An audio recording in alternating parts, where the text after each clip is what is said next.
E eu queria te convidar, se você está preparado, a gente vai ler um pouco a Bíblia. Queria que você abrisse a sua Bíblia em 2 Reis, capítulo 4. Nós vamos ler a partir do verso 8. 2 Reis, capítulo 4, a partir do verso 8.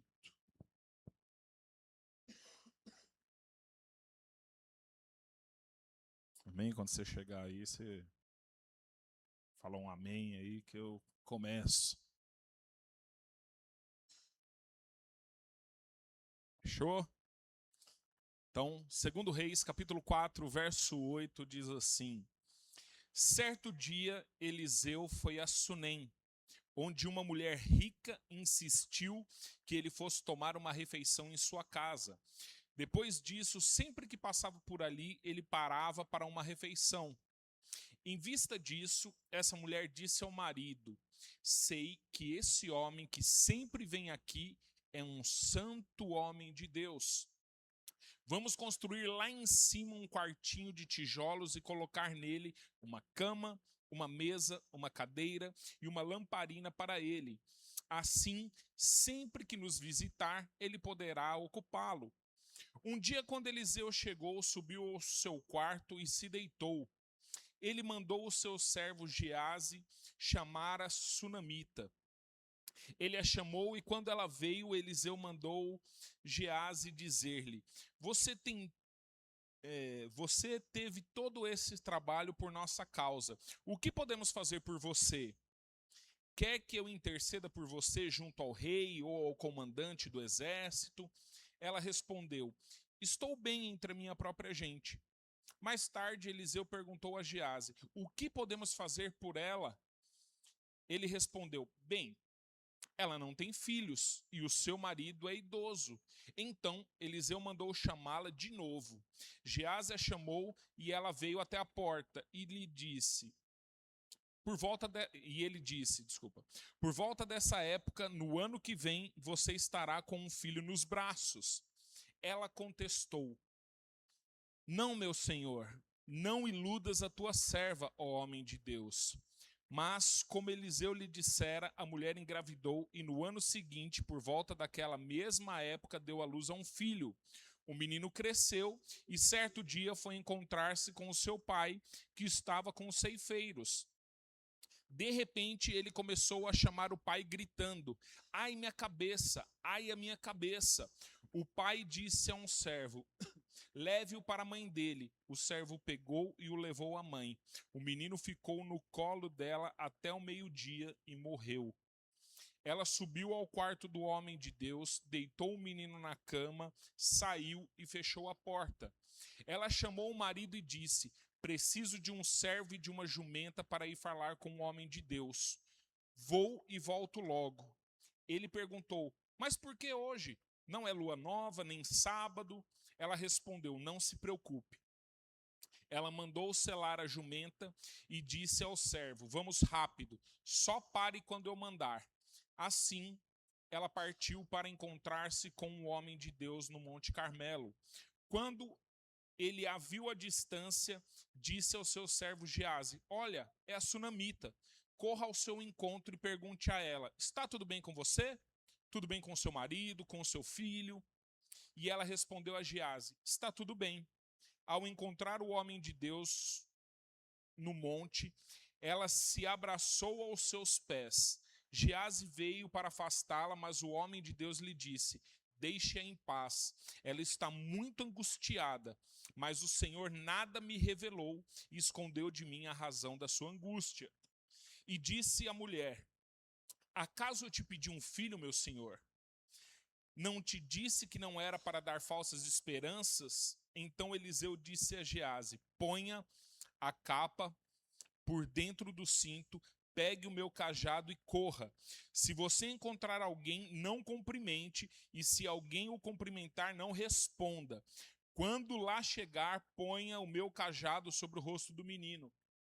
Mas a mãe do menino disse: Juro pelo nome do Senhor e por tua vida, que se ficares, eu não irei. Então ele foi com ela. Giazi chegou primeiro e pôs o cajado sobre o rosto do menino, mas ele não falou e nem reagiu. Então Giazi voltou para encontrar-se com Eliseu e lhe disse: o menino não voltou a si. Quando Eliseu chegou à casa, lá estava o menino morto, estendido na cama. Ele entrou, fechou a porta e orou ao Senhor. Depois deitou-se sobre o menino, boca a boca, olhos com olhos, mãos com mãos.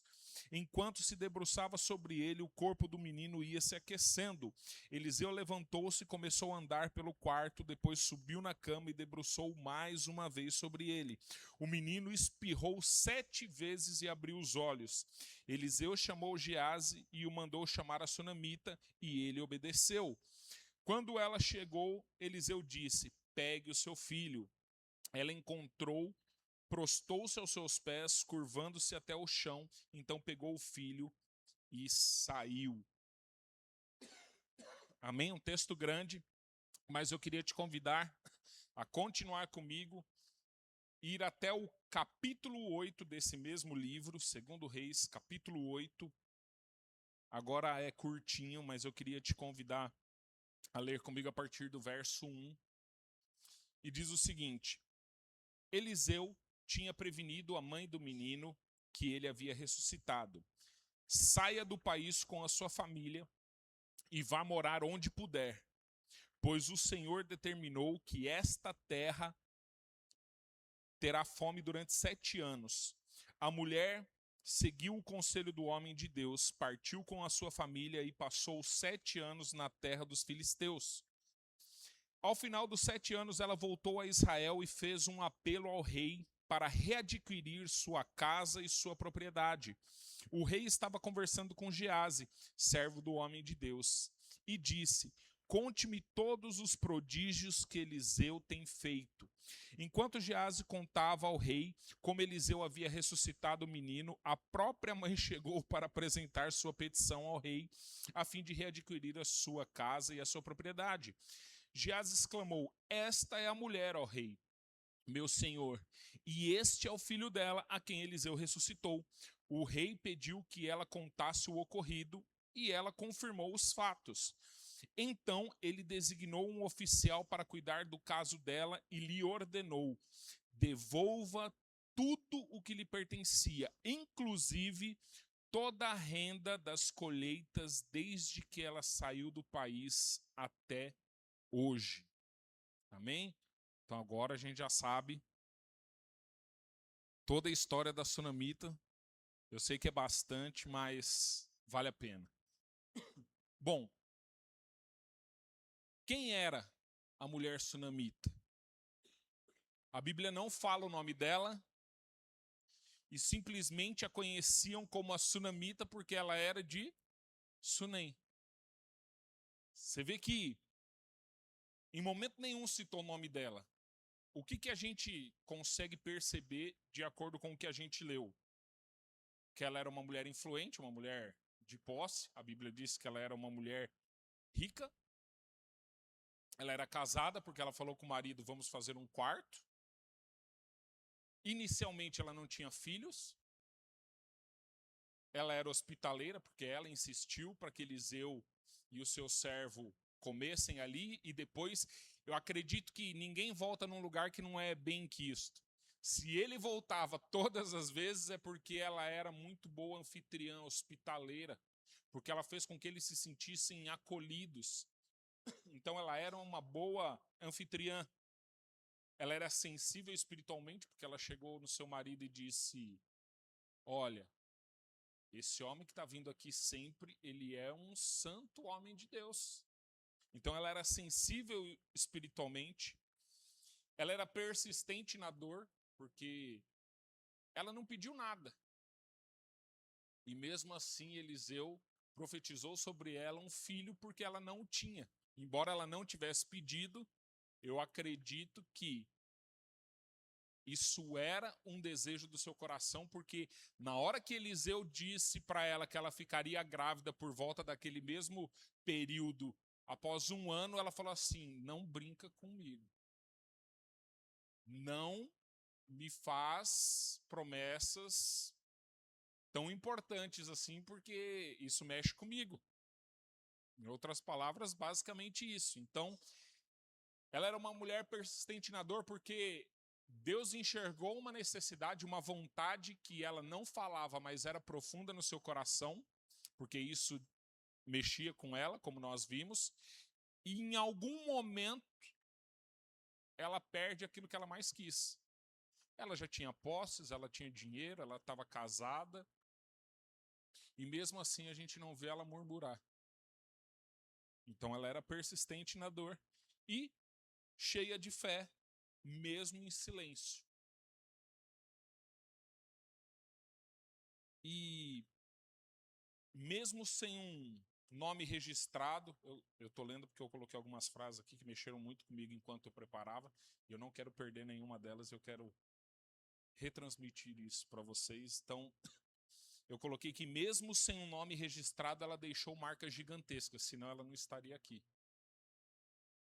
Isso nos leva a uma reflexão poderosa. Existem pessoas que talvez o mundo não conheça pelo nome, mas o céu conhece pelas atitudes. Se a gente for pensar, ela não tinha um nome aqui escrito, explícito. Mas olha tudo que essa mulher experimentou, viveu e proporcionou para estar como uma história importante a ser registrada. Quantas coisas Jesus deve ter feito que a gente ainda não sabe?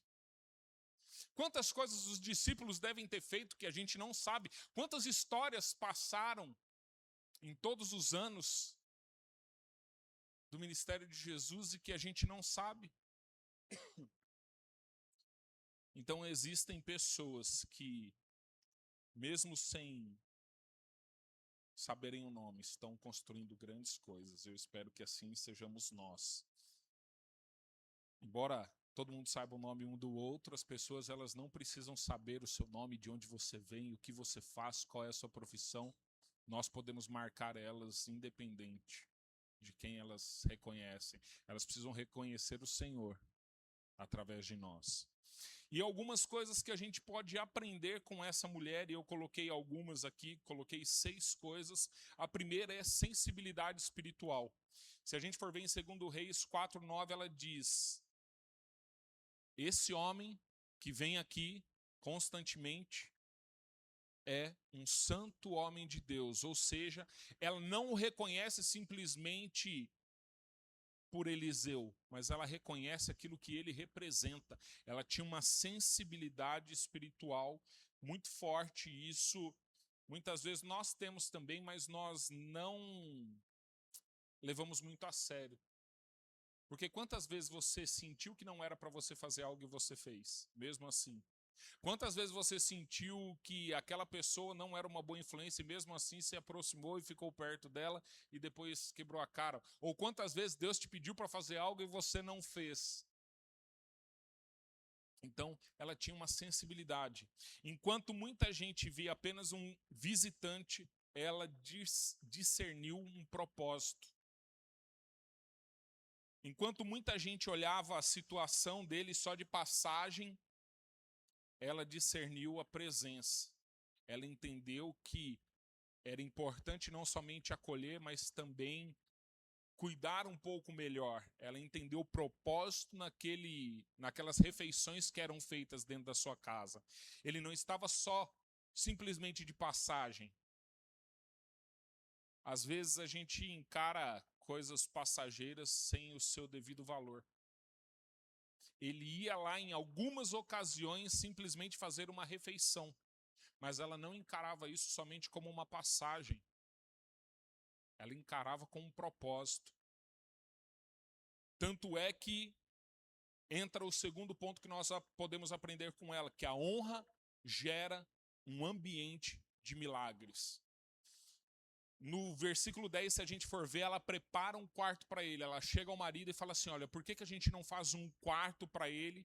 E aí a gente coloca uma cama, uma mesa, uma cadeira, a gente coloca uma luminária ali, uma lamparina, uma luz, para que ele fique mais confortável e ele se estabeleça aqui enquanto ele está na cidade, ele não precisa mais só comer e ir para qualquer outro lugar. E aqui eu coloquei uma frase que ela abriu espaço natural para receber o sobrenatural.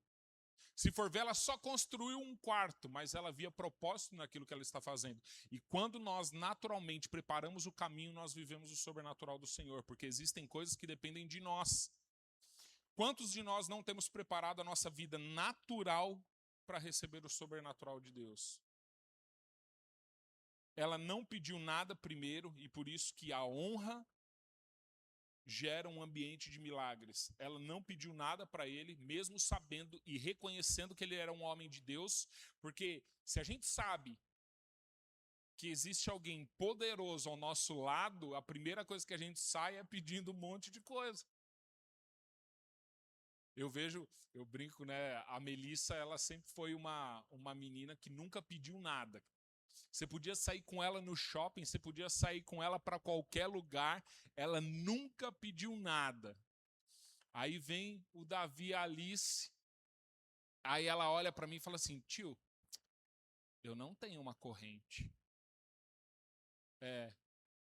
A Lili, aí eu vou lá e dou uma corrente para ela. Aí ela olha para o meu relógio e ela fala: tio, eu não tenho um relógio.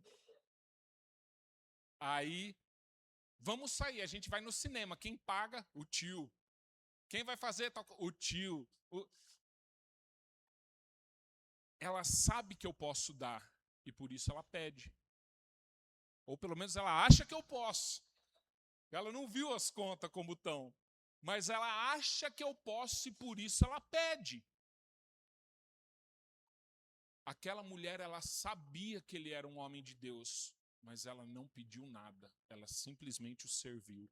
Então ela não pediu nada primeiro, ela serviu antes, ela honrou antes, porque ela não só serviu o alimento, ela foi além. Às vezes a gente está fazendo só o básico. Às vezes a gente acha que ir para a igreja é o suficiente. Só vir para a igreja é o suficiente. Só orar 10 minutos por dia é suficiente. Só ler um versículo da Bíblia por dia é suficiente. Ela olhou para aquela refeição que ela fazia para ele, para o ambiente que ela trazia de conforto para que ele voltasse, e mesmo assim ela se preocupou além. Ela disse: e onde ele dorme? Eu acho que só o alimento é muito pouco. O que a gente pode fazer a mais? E aí, ela foi e preparou um ambiente antes. E ela não fez um banquete ocasional como ela sempre fazia. Ela construiu algo permanente. Ela não simplesmente falou: come, vaza. Ela falou: não, coma e permaneça. E fique. A presença de um homem de Deus, ela é importante aqui nesse lugar. Então fica. Eu faço questão que você descanse. Eu faço questão que você, o tempo que for necessário, você permaneça. Isso fala sobre constância, sobre prioridades, sobre criar um espaço para Deus dentro da rotina. Ela colocou um espaço para um homem de Deus dentro da sua casa. Então, dentro da sua rotina, ela achou uma oportunidade de servir o Senhor. Dentro dos seus recursos, ela achou uma maneira de servir o Senhor. Ela coloca uma cama, uma mesa, uma cadeira, uma luz. E nada disso era luxuoso, mas tudo tinha um propósito. O que a gente faz na cama? A gente descansa. Então, o que ela estava preparando para aquele homem de Deus era o descanso necessário para que ele continuasse o seu caminho, para que ele continuasse fazendo a obra. A cama é um básico que ele não havia pedido e que muitos talvez não tivessem oferecido, senão talvez ele não tivesse nem chego até ali. Então ela prepara um descanso para ele. A mesa, quando a gente fala de mesa, a gente fala de comunhão. É o tempo onde ele tinha comunhão com Deus, que ele abria os seus livros, ou ele escrevia algo, ou Deus falava algo e ele escrevia. Mas a mesa fala de um tempo de comunhão, ele tinha uma mesa ali. A cadeira fala de permanência, né? Quando você senta é porque vai demorar, né? Ninguém fica esperando muito tempo de pé. Você já percebeu que quando começa a demorar um pouco, a primeira coisa que você faz, nossa, vou sentar, isso daqui vai demorar. A gente senta, por quê? Porque é permanência. E a luz indica direção. No escuro é tudo muito mais difícil. Então tudo tinha um propósito ali naquele quarto. Ela não colocou coisas, vou colocar não tinha TV, né, naquela época, mas vou colocar um pessoal aqui, já que eu tenho dinheiro, e eles vão te entreter até que você durma. Eu vou colocar coisas. Ela colocou coisas necessárias para que um propósito continue permanecendo. Às vezes nós queremos milagres instantâneos, mas Deus procura ambientes preparados. Às vezes a gente só sabe pedir para Deus, Deus, eu preciso de um milagre, Deus, eu preciso que o Senhor mude as minhas finanças, eu preciso que o Senhor cuide da minha saúde, eu preciso que o Senhor abra uma porta de emprego, eu preciso que o Senhor faça isso. A gente precisa de tantas coisas, mas a gente não tem preparado os ambientes. Eu não tenho buscado acordar cedo e entregar currículo ou mandar meu currículo para os lugares. Eu não estou cuidando da minha saúde para que o Senhor me cure. Eu não estou cuidando das minhas economias para que Deus possa multiplicar o pouco que eu tenho, porque o pouco não sobra. A gente não tem feito o necessário, a gente não tem preparado ambientes, mas a gente quer experimentar o milagre. Deus, ele age em ambientes preparados. Você pode ver que sempre antes de um milagre ele preparou o caminho, ele preparou o tempo, ele preparou o lugar, a pessoa, enfim. Deus, ele opera milagres, mas ele também precisa de ambientes preparados e a gente não tem tido esse cuidado. O terceiro ponto que nós podemos aprender com essa mulher é que Deus vê as necessidades silenciosas. Se a gente for ver lá do verso 14 ao verso 17, Eliseu ele vai lá e promete um filho a essa mulher. E ela não pediu um filho, mas foi percebida uma necessidade. E como a gente sabe que era uma necessidade dela? Pela resposta dela. Ela não pediu, mas Deus ele enxerga todas as nossas necessidades, mesmo que em silêncio. Deus ele sabe daquilo que nós precisamos. Deus ele sabe daquilo que nós ansiamos. Deus sabe de todos os desejos do nosso coração. Existem lágrimas que não viraram palavras ainda, mas elas já chegaram no céu. Outro ponto que nós podemos aprender com ela é que nós temos que manter a fé mesmo nos dias ruins, porque nem sempre vivemos só de dias bons. Existem os dias maus. E como nós nos portamos em meio às dificuldades?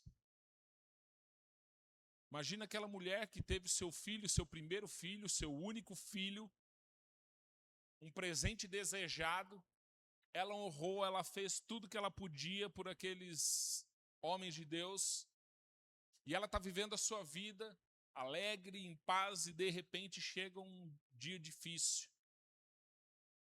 Eu acho que deve ser muito difícil, e essa é a parte mais difícil do texto que nós lemos, é uma mãe enterrar o seu filho. Eu acho que deve ser uma das coisas mais difíceis, porque naturalmente pode doer muito nós enterrarmos os nossos pais, mas ainda assim é algo natural. Por mais que doa, é compreensível, mas foge da nossa naturalidade o oposto. Imagina aquela mulher que começou a se alegrar por um milagre, experimentar da dor de perder. Mas olha que interessante, quando ela começa a ir atrás de Eliseu, Geazi para ela e fala, tá tudo bem? O que ela responde? Tá tudo bem. Ela podia já ter chegado pedindo, ela podia ter chegado já aos prantos, desesperada, acusando. Ela sabia para quem pedir. E o outro ponto é, o que nós precisamos entender é que as coisas que nós temos ou que nós perdemos não definem quem nós somos. Não define ainda o poder de Deus. o cuidado de Deus e a soberania de Deus sobre nós. A grande questão é que muitas vezes, qualquer coisa que nós perdemos ou foge do nosso controle, nós sempre primeiro achamos um culpado. Nós queremos culpar alguém. E principalmente quando Deus nos pede algo, a gente faz e Ele dá algo para nós, é inaceitável que nós venhamos perder isso. Nós estamos muito apegados às coisas materiais, e não somente às coisas materiais. Nós não estamos tão disponíveis a perder. Naturalmente falando, a gente não está disponível a perder. Qualquer coisa que nos fere nos gera um incômodo absurdo. E se você for ver hoje, a maioria das pessoas, elas estão refém de outras. Quantas pessoas definem o nosso humor? Quantas pessoas têm o controle das nossas vidas? Quantas coisas têm o controle das nossas vidas? Às vezes o trabalho, às vezes um parente, às vezes as finanças. Sabe, quantas coisas dominam a gente? Cai o salário, você é uma pessoa. Acaba o salário, você se transforma em outra. As finanças não podem definir quem você é. Elas evidenciam um problema que precisa ser tratado. Mas elas não definem quem você é. As pessoas não podem ter o controle sobre as nossas vidas. E a gente começa a dar autonomia onde não se deveria ter. Porque a gente não consegue entender que o Senhor, Ele é soberano sobre todas as coisas.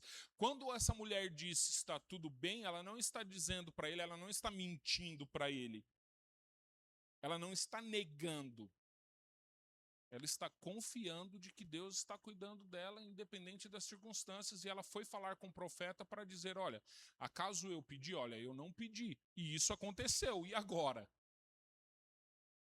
Por mais dor que ela tivesse, a resposta dela foi de alguém que mantém o equilíbrio independente dos dias bons ou dos dias maus. Ela ainda continua confiando. Muita gente reclama primeiro, desiste primeiro, culpa Deus primeiro, e não foi nada disso que ela fez. Ela estava destruída por dentro, mas escolheu correr para o lugar certo. Ela foi atrás de Eliseu. Ela podia estar chorando, ela podia estar enterrando, ela foi atrás de Eliseu, ela conversou com ele e ele foi até a casa dela e o seu filho viveu. E Deus opera milagres. Se a gente for ver, o menino volta a respirar. E isso é lindo porque mostra que Deus não apenas entrega uma promessa, mas Deus também sustenta a sua promessa, e aquilo que morreu ele pode ressuscitar a qualquer momento, porque ele é Deus. O problema é que a gente não espera Deus ser Deus. A gente desespera, a gente reclama, a gente murmura, a gente busca um plano B, um plano C, um plano D, um plano E. E a gente não deixa Deus ser Deus, porque a gente quer assumir o controle de tudo, inclusive daquilo que nós não temos poder. Qual era o poder daquela mulher diante da morte de seu filho? Nenhum.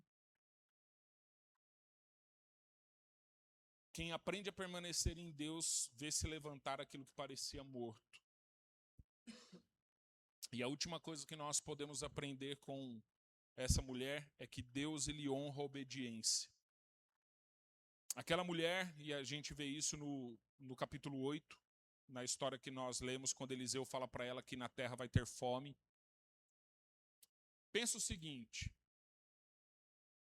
se você tem muito dinheiro na sua conta e alguém fala assim, dias difíceis virão, o que você vai falar para ela? Tranquilo, estou bem calçado, tenho dinheiro. Eu só economizar ou não fazer grandes investimentos, mas eu tenho dinheiro, está tudo tranquilo. Eu confio no que eu tenho. Eu confio na minha segurança, que é meu dinheiro na conta. Eu confio que eu tenho potencial para passar por isso e está tudo certo. Aquela mulher, a Bíblia diz que ela era rica. Então ela tinha muito dinheiro. Ela tinha condições de se sustentar. Se alguém chega para você e fala, olha, vão vir dias difíceis. O arroz, você precisa ver, o arroz ele vai aumentar 150%. O que você faz com o dinheiro? Você vai lá e compra e estoca um monte de arroz. para quando tiver 150% você não precisar comprar. Sim ou não? A gente tem recursos. A gente usa esse recurso a nosso favor. E aquela mulher, ela ouviu a direção de Eliseu e ela abriu mão do seu conforto.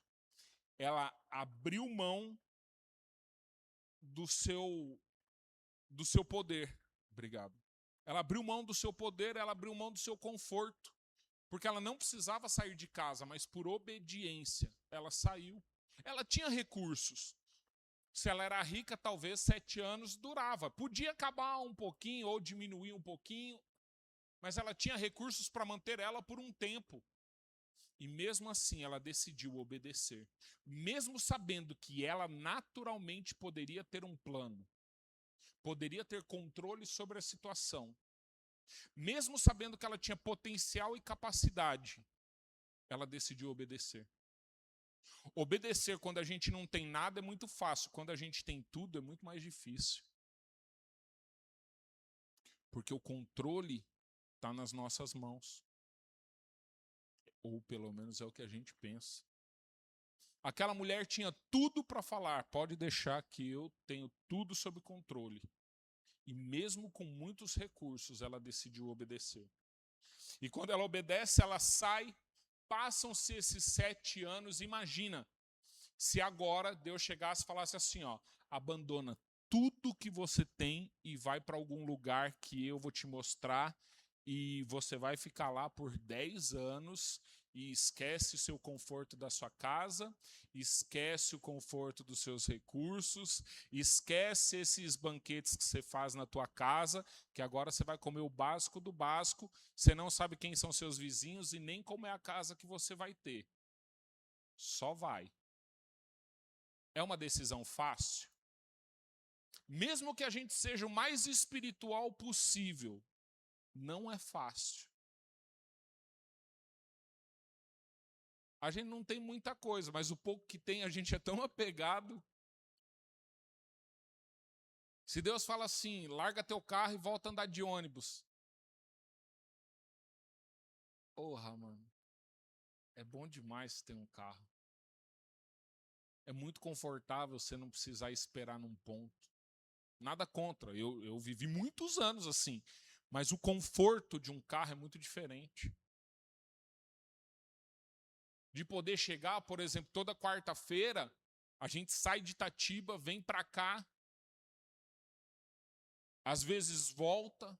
Hoje a gente não vai voltar, que a gente tem alguns compromissos aqui depois do culto. Mas a gente vai e volta e não dá tempo de chegar em casa e fazer uma comida, porque às vezes nem tem comida, porque a gente fica em 2 casas diferentes, sempre a comida está na outra casa. Oh, é muito engraçado isso. É aquela famosa frase de cachorro 2 donos morre de fome, porque eu mesmo, é que eu não tenho muito, vocês podem rir agora, mas eu tô desde domingo sem fazer a barba. Não aparece, né? Porque meu Presto Barba tá aqui. Não dá para ver, é só um bigode de mamãe também todinho. Mas tava aqui. Imagina só, e a gente come fora na quarta. A gente pede alguma coisa porque é mais prático. Imagina se a gente não pudesse mais. Tudo que eu tinha de natural na minha rotina deixou de existir. E aquela mulher, por 7 anos, ela vai para outro lugar.